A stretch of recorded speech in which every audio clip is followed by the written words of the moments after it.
suspicious things that happen, inappropriate things and unethical things. If they don't get the truth and they don't find the guilty party and they don't put in place procedures to minimize this happening again, there is no integrity in the review process of the FDA. I think the decisions are being made that really threaten lives in this country and quality of life in this country. And there seems to be no limiting them. Ethan, let's go back to the timing of when Senator Kennedy was supposed to assist Summit in getting this approval. If after the 1994 elections he was no longer chairman of the committee, how was he in a position to continue to assist them? Well, he continued to have a lot of power, but beyond that, we found a Clinton connection as well. Another highly credible source, which is not to be named, says that he remembers Mueller referring to private dinners at the White House explicitly. And we've also had a second-hand source who claims that Mueller actually spent the night there. Now, that doesn't make any sense, but if you connect the dots, the Washington Post recently published an article saying that many backers spent night at the White House. These are high DNC donors, so you can begin to see a pattern here. Okay, it's time once again for a station break, but when American Investigator returns, you'll have the chance to question both reporters live. You can begin calling in now at 1-800-5000-NET, or you can fax us your questions and comments at 202-544-2405. Stay tuned. We'll be back after this.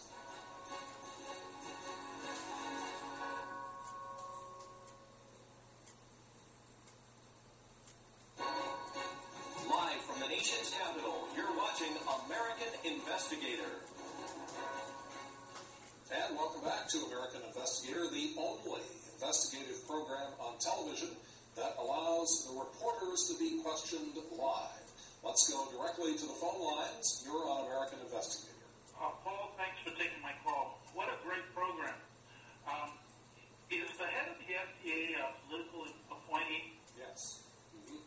Yes, Mr. Kessler actually served in the Bush administration, and at the end of the Bush administration, he was very critical of the Bush administration's position on a number of issues, and as a result, Bill Clinton agreed to retain him in his current position. It's very obvious what he was doing. He was making a play for the incoming, or who he thought was going to be the incoming president. Well, it certainly paid off for him now with all the tobacco, the attack on the tobacco companies, which is, the hottest FDA issue right now. Kessler, of course, is leading the charge. For sure. Let me ask you this. What kind of credibility did you feel the various people that you interviewed, I know you interviewed lots of people off camera who wouldn't talk, how did you feel about their credibility, the ones that were on camera and the ones that didn't? What's interesting about this is that when people don't want to go on camera, you often trust them more, in a way, because you can understand why they don't want to go on camera. They don't want to ruin their name in the industry and so on. So, frankly, when James Fallon agreed to go on camera, I think we were a little concerned about it. However, he did, he knew the players so well, and he suggested various people that I could call to verify the story with. Often those people would refuse to talk because they were still at Summit, but he couldn't necessarily know they weren't ready to talk.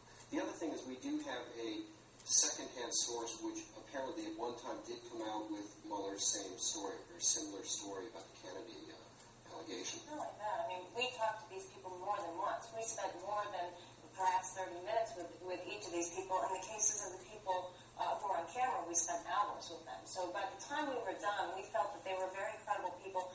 Fallon was even willing to sign an affidavit to the fact that this rumor that he heard about Senator Kennedy was true, or that he in fact did hear it. So we felt that if he was willing to sign a legal document, we felt very confident in what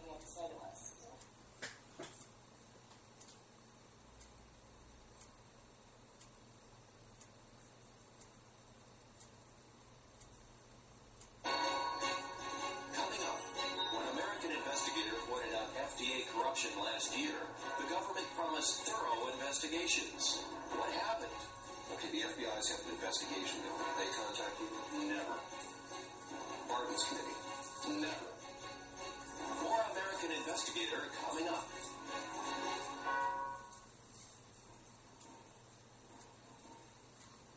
Dr. Muller, thank you for shifting your schedule.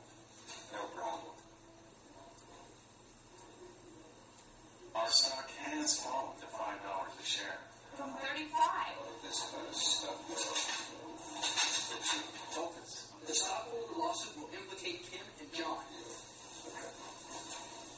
To be facing a future call from the FBI, let alone Barton's committee. There's an East Coast network and some papers are picking up. Okay, good.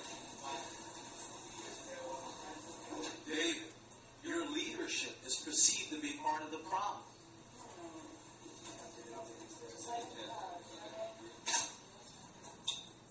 The company must focus on the bottom line. Mic check, Paul. This is NET, the Political News Talk Network. Listen, I did what no one else could do. I got your FDA approval.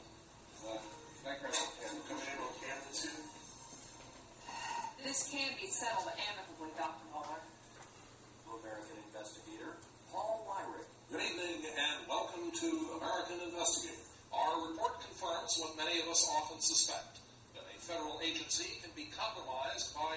On September 5th, 1996, American Investigator's Eye on the FDA, exclusive, aired nationwide.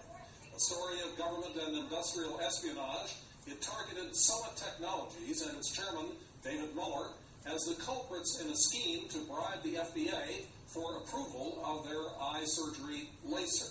What we didn't know at the time was that a few hours earlier, the Summit board had called an emergency meeting and fired Dr. Muller. Tonight, NET's chief investigator, Ethan Gutman, has a follow-up. Ethan? Thanks, Paul. A year ago, we hoped that the truth would out and the guilty would be punished. Well, the private sector may have had a kind of rough justice. After all, Muller was fired and his cohorts left soon after. However, the aftershocks in the public sector were not quite what we were expecting. We'll start with a brief recap.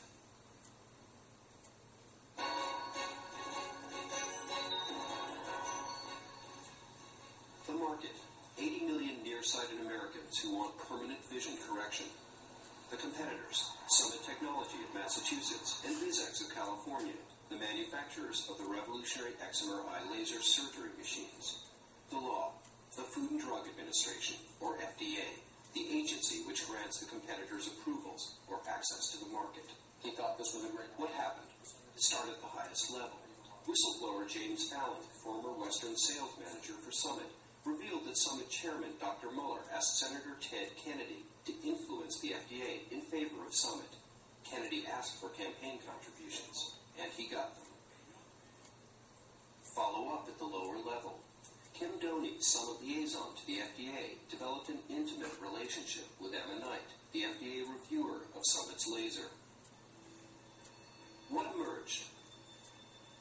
Beyond Summit's swift approval, a dizzying pattern of favoritism. Summit pre-sold lasers illegally.